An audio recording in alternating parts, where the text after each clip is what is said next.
Hello friends, വണ്ടി Logan ആണ്. നേരത്തെ നമ്മൾ ടർബോൻ്റെ വർക്ക് ചെയ്ത വണ്ടി തന്നെയാണിത്.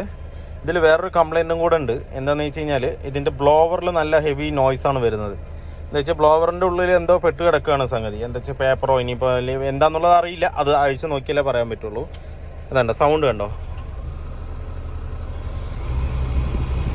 സൗണ്ട് കേൾക്കുന്നുണ്ടോ? ഞാൻ എൻജിനൊന്ന് ഓഫ് ചെയ്തിട്ട് ഞാൻ കാണിച്ചു തരാം. കണ്ടോ സൗണ്ട്, ചെറിയ സൗണ്ട് അതിനകത്ത് വരുന്നുണ്ട്. അപ്പോൾ അതെന്താണെന്നുള്ളതൊന്ന് നോക്കിയിട്ട് ഞാൻ പറഞ്ഞുതരാം. എന്താ കിടക്കുന്നത്, അത് എന്തുകൊണ്ടാണ് വന്നെന്നുള്ളത് നോക്കിയിട്ട് ഞാൻ പറഞ്ഞുതരാം. ഓക്കെ, നമ്മളിപ്പോൾ ഇതിൻ്റെ ഡാഷ്ബോർഡ് കംപ്ലീറ്റ് ഇറക്കിയിട്ടുണ്ട്. ഇനിയിപ്പോൾ നമുക്ക് അതിൻ്റെ ഈ ബ്ലോവർ അസംബ്ലി കംപ്ലീറ്റ് ഇറക്കണം. എന്താ വെച്ച് കഴിഞ്ഞാൽ അതിൻ്റെ AC ഇവാപ്പറേറ്ററും ക്ലീൻ ചെയ്യാനുണ്ട്. അതുപോലെ തന്നെ ഇതിൻ്റെ ACൻ്റെ ബ്ലോവർ മോട്ടർ വരുന്നത് റൈറ്റ് സൈഡായിട്ടാണ് വരുന്നത്. സ്റ്റിയറിങ്ങോട് ചേർന്നിട്ടാണ് അതിൻ്റെ ബ്ലോവർ മോട്ടർ വരുന്നത്. അപ്പോൾ നമുക്ക് അഴിക്കാൻ വലിയ ബുദ്ധിമുട്ടാണ്. എന്ന് വെച്ചാൽ കോളം കാര്യങ്ങളും കംപ്ലീറ്റ് അഴിക്കണം. അതുമാത്രമല്ല നമുക്ക് ACയുടെ ബ്ലോക്കും ഉണ്ടായിരുന്നു, എയർ ഫ്ലോ കുറവാണ്. അപ്പോൾ പിന്നെ ഇവാപ്പറേറ്റർ അഴിച്ച് ക്ലീൻ ചെയ്യുന്നതുകൊണ്ട് ഇതായാലും നമുക്കത് എളുപ്പമായിട്ട് വരിക. അപ്പോൾ നമ്മൾ ഇനിയിപ്പോൾ ക്രോസ് കംപ്ലീറ്റും ഇറക്കണം. ഈ ക്രോസിലാണ് ഈ ഡാഷ്ബോർഡ് കംപ്ലീറ്റ് ആയിട്ട് നിൽക്കുന്നത്. ക്ലിപ്പിംഗ് 2-3 ബോൾട്ടും ആണ് ഉള്ളത് അതിനകത്ത്. ഇനി നമുക്ക് ഈ ക്രോസ് കംപ്ലീറ്റ് അഴിച്ച് പുറത്തെടുത്താൽ മാത്രമേ നമുക്ക് അതിൻ്റെ കേസ് കംപ്ലീറ്റും ഇവാപ്പറേറ്ററിൻ്റെ കേസ് കംപ്ലീറ്റ് നമുക്ക് എടുക്കാൻ പറ്റുള്ളൂ. അപ്പോൾ എന്തായാലും നമുക്ക് അഴിക്കാം. നമ്മളിപ്പോൾ ഇത് മൊത്തം കേസ് അസംബ്ലി മൊത്തം പുറത്തെടുത്തിട്ടുണ്ട്. ഇതിൽ ബ്ലോവർ ഈ സൈഡാണ് വരുന്നത്. കണ്ടോ, ഇതിപ്പോൾ അതിനകത്ത് നിന്ന് കിട്ടിയതാണിത്. എന്തോ സോപ്പും പിന്നെ കുറച്ച് പേപ്പറൊക്കെ ഉണ്ടായിരുന്നു. ഇതാണ് മെയിനായിട്ട് ആ സൗണ്ട് ഉണ്ടാക്കിയത്, കുറന്നൊരു സൗണ്ട് ഉണ്ടാക്കിയത്. പക്ഷേ ബ്ലോവർ വർക്കിംഗ് കറക്റ്റായിരുന്നു, പ്രശ്നങ്ങളൊന്നും ഉണ്ടായിരുന്നില്ല. ഈ സാധനമാണ് ഇതിനകത്ത്, ഇങ്ങനെയാണ് ഉണ്ടായിരുന്നത്. ഇത് എലി കയറി കൊണ്ടുവന്നിട്ടതാണ് ഇതിനകത്ത്. അപ്പോൾ നമുക്കിത് കംപ്ലീറ്റ് ക്ലീൻ ചെയ്യാം. അപ്പോൾ ഇതാണ് മെയിനായിട്ട് സൗണ്ട് ഉണ്ടാക്കുന്നത്. എപ്പോഴും ഇതിൻ്റെ എൻജിൻ റൂമിലൊക്കെ ഇപ്പോൾ റാറ്റിൻ്റെ ഒരു സ്പ്രേ കിട്ടുന്നുണ്ട്. ആ സ്പ്രേ അടിക്കുന്നത് ഏറ്റവും ബെറ്റർ ആയിരിക്കും. വണ്ടിക്ക് അകത്തടിക്കാൻ പാടില്ല.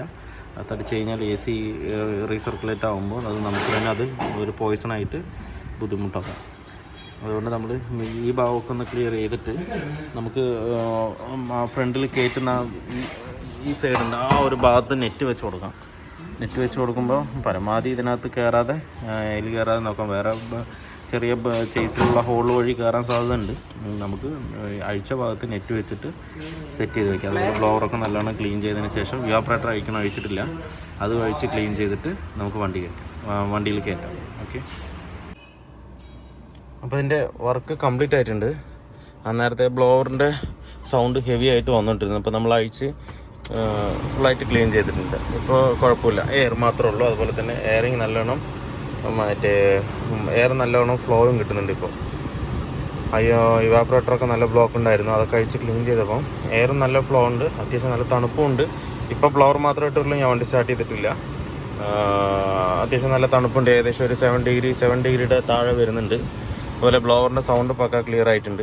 അത് തന്നെയായിരുന്നു കംപ്ലൈൻറ്റ് അതിനകത്ത് ഉണ്ടായിരുന്നത്. എന്താണെന്ന് വെച്ച് കഴിഞ്ഞാൽ ബ്ലോവർ മോട്ടറിൻ്റെ ഉള്ളിൽ എലി സോപ്പും അതുപോലെ വേറെ എന്തൊക്കെയോ സാധനം കൊണ്ടുവന്ന് ഇട്ടിട്ടാണ് ഈ കംപ്ലൈൻറ്റ് വന്നത്. എന്താ വെച്ച് കഴിഞ്ഞാൽ മിക്ക വണ്ടികളും നമ്മൾ ഒരു എലി ശല്യങ്ങളൊക്കെ ഈ കളങ്ങൾ അതുപോലുള്ള സ്ഥലങ്ങളുണ്ടല്ലോ, അവിടെയൊക്കെ നിർത്തുമ്പം വണ്ടി ഓരോ ദിവസവും മാറ്റി പാർക്ക് ചെയ്യുന്നതായിരിക്കും ഉചിതം. എന്താണെന്ന് വെച്ചാൽ ഇതിന് പ്രിവെൻറ്റ് ചെയ്യാൻ നമുക്ക് വേറെ മാർഗ്ഗമില്ല.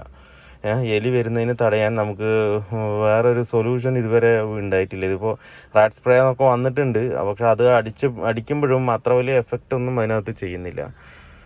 മാത്രമല്ല ഇതുപോലെ പുകല കെട്ടിയിടാറുണ്ട്. എൻജിൻ റൂമിൻ്റെ പല ഭാഗങ്ങളിലായിട്ട് നൂലിൽ പുകല കെട്ടിയിടാറുണ്ട്. അതുപോലെ ഇതിൻ്റെ ഇങ്ങനെയുള്ള സ്പ്രേകൾ അടിക്കാറുണ്ട്. നമ്മൾ വണ്ടി നിർത്തുന്ന അവിടെ മണ്ണെണ്ണകൾ ഒഴിക്കാറുണ്ട്. ഇതൊക്കെ ചെയ്താലും ഈ എലി വരേണ്ടത് എങ്ങനെയായാലും അത് കയറിക്കോളും. അത് എന്താണെന്നറിയില്ല, വണ്ടിയും എലിയും തമ്മിൽ വല്ലാത്തൊരു ഇതാണ്. എങ്ങനെ തന്നെ നിർത്തിയാലും എവിടെ കൊണ്ട് നിർത്തിയാലും എലി കയറും. അപ്പോൾ നമുക്ക് ചെയ്യാൻ പറ്റുന്ന ഒരേ ഒരു കാര്യമുള്ളൂ, മാറ്റി ഒന്നും. എലി ശല്യം കൂടുതലുള്ള സ്ഥലങ്ങളിൽ നമ്മൾ ഒരു ദിവസം വണ്ടി മാറ്റി നിർത്തുക, ഒന്ന് അങ്ങോട്ടോ മാറ്റി നിർത്തുക. അതുപോലെ നമ്മൾ പൊടിയാവണ്ടെന്ന് പറഞ്ഞ് മൂടി കെട്ടിയിടുമല്ലോ, വണ്ടി എടുക്കാതെ മൂടി ഇടുമ്പോഴും ഈ എലിയുടെ സാന്നിധ്യം കൂടാൻ സാധ്യത കൂടുതലാണ്. നേരെ കയറും. അത് നമുക്ക് ആകെ ഉള്ളൊരു വഴി എന്ന് പറഞ്ഞു കഴിഞ്ഞാൽ ആ AC വെൻ്റാണ്. അതിൽ ഉള്ളിലേക്ക് എലി കയറാനുള്ള വഴി എന്ന് പറഞ്ഞാൽ AC വെൻ്റാണ്. ഔട്ട് സൈഡും ഇൻസൈഡും മോഡ് വെക്കുന്നുണ്ടല്ലോ, ആ വഴിയാണ് മിക്കവാറും എലികളും കയറാറ്. അപ്പോൾ നമ്മളത് ക്ലോസ് ചെയ്താലും നമ്മുടെ ചേസിൽ കുറേ ഹോളുകളുണ്ട്. നമുക്ക് വെള്ളം ഡ്രെയിൻ ചെയ്യാനുള്ള ഹോള് പോലത്തെ ഹോളുകൾ, അതുപോലെ ഫെൻഡറിൻ്റെ ഉള്ളിൽ കൂടെ ഒരു ഹോള്, അങ്ങനെയുള്ള ഹോളുകളൊക്കെ കുറേ ഉണ്ട് ഇതിനകത്ത്. എന്താണെന്ന് വെച്ച് കഴിഞ്ഞാൽ വണ്ടിക്ക് തന്നെ നമ്മൾ വെയിലത്തൊക്കെ കുറേ നേരം എടുത്തുമ്പോൾ വണ്ടിയുടെ ഉള്ളിലൊരു പ്രഷർ, ഡോറൊക്കെ അടച്ചു കഴിഞ്ഞാൽ ഉള്ളിൽ ഫുള്ള് സീൽഡായി, ഒരു എയറോ സർക്കുലേഷൻ അങ്ങോട്ടും ഇങ്ങോട്ടും ഉണ്ടാവില്ല. അപ്പോൾ വെയിലത്ത് നിർത്തുമ്പം നല്ല ഹൈ ടെമ്പറേച്ചറൊക്കെ ആകുമ്പോൾ ഉള്ളിൽ നല്ല പ്രഷറാണ്. അപ്പോൾ അത് പോവാനായിട്ട് ചെറിയ ചെറിയ ഹോളുകളൊക്കെ ഈ വണ്ടിക്കകത്ത് ഉണ്ടാവും.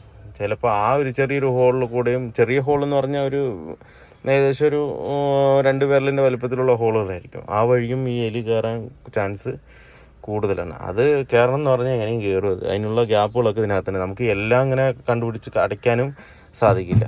അപ്പോൾ നമുക്ക് ചെയ്യാൻ പറ്റുന്ന ഏറ്റവും വലിയ സൊല്യൂഷൻ റാറ്റ് സ്പ്രേ ഒന്ന് അടിക്കുക. അത് കഴിഞ്ഞ് കഴിഞ്ഞാൽ വണ്ടി ഓരോ ദിവസവും മാറ്റിയിടുക, സ്ഥിരം ഒന്ന് ഡെയിലി എടുക്കാൻ നോക്കുക. അങ്ങനെയൊക്കെ ആണെന്നുണ്ടെങ്കിൽ മാത്രമേ ഇതിനെ നമുക്ക് പ്രിവെൻറ്റ് ചെയ്യാൻ പറ്റുള്ളൂ. അല്ലാത്ത പക്ഷം ഒരിക്കലും എലിയുടെ ശല്യം നമുക്ക് കുറയ്ക്കാൻ പറ്റില്ല. അതുള്ള മാർഗ്ഗം. ഇതിപ്പോൾ ഈ ബ്ലോവറിലൊക്കെ ഇങ്ങനെ കയറുന്നതുകൊണ്ട് നമുക്കിതിങ്ങനെ അഴിച്ച് ക്ലീൻ ചെയ്തൊക്കെ റെഡി ആക്കി കഴിഞ്ഞാൽ ഏകദേശം ശരിയാവും. പക്ഷേ ഇത് വയറിങ് കിറ്റോ അങ്ങനെയുള്ള കാര്യങ്ങളൊക്കെ ഡാമേജ് ആക്കി കഴിഞ്ഞാലുള്ള അവസ്ഥകൾ വല്ലാത്ത ബുദ്ധിമുട്ടാണ്. എന്താ വെച്ചാൽ കിറ്റിനൊക്കെ നല്ല റേറ്റും കാര്യങ്ങളൊക്കെ ഉള്ളതാണ് എല്ലാ വണ്ടിയിലും, ചെറിയ വണ്ടിയിലല്ല. അത് മാത്രമല്ല നമുക്ക് തരുന്നൊരു റിസ്ക് ഉണ്ടല്ലോ, അതും വല്ലാത്ത പണിയാണ്. അത് എവിടെ കടിച്ചു എങ്ങനെ കടിച്ചു എന്നല്ല, ഓരോന്ന് തപ്പി പിടിച്ചൊക്കെ വന്നിട്ട് വേണം ചില കാര്യങ്ങളൊക്കെ ചെയ്യാം. ഒരുപാട് വണ്ടികൾ നമ്മൾ അറ്റൻഡ് ചെയ്തിട്ടുണ്ട്. വണ്ടി സ്റ്റാർട്ടാകുന്നില്ല എന്ന് പറഞ്ഞിട്ട് പിടിച്ച് വന്ന് നോക്കുമ്പോൾ ചെറിയ നിസ്സാരപ്പെട്ട ഒരു കാര്യമായിരിക്കും, ഏതെങ്കിലും ഒരു വയർ കടിച്ചിട്ടുണ്ടാവും. വല്ലാത്തൊരു പ്രശ്നമാണത്. അപ്പോൾ എപ്പോഴും മാറ്റി നിർത്താൻ നോക്കുക, അതായിരിക്കും ഏറ്റവും ബെറ്റർ. അപ്പോൾ ഓക്കെ ഫ്രണ്ട്സ്, അപ്പോൾ എല്ലാവർക്കും വീഡിയോ ഇഷ്ടമായാൽ ഷെയർ ചെയ്യുക, ലൈക്ക് ചെയ്യുക, അതുപോലെ തന്നെ സബ്സ്ക്രൈബ് ചെയ്യുക. സബ്സ്ക്രൈബ് ചെയ്യാതെയാണ് വീഡിയോ കാണുന്നതെന്നുണ്ടെങ്കിൽ ഒന്ന് സബ്സ്ക്രൈബ് ചെയ്ത് സപ്പോർട്ടും ചെയ്യുക. ഓക്കെ, അപ്പോൾ അടുത്ത വീഡിയോയിലേക്ക് കാണുന്നവരെ എല്ലാവർക്കും ബൈ.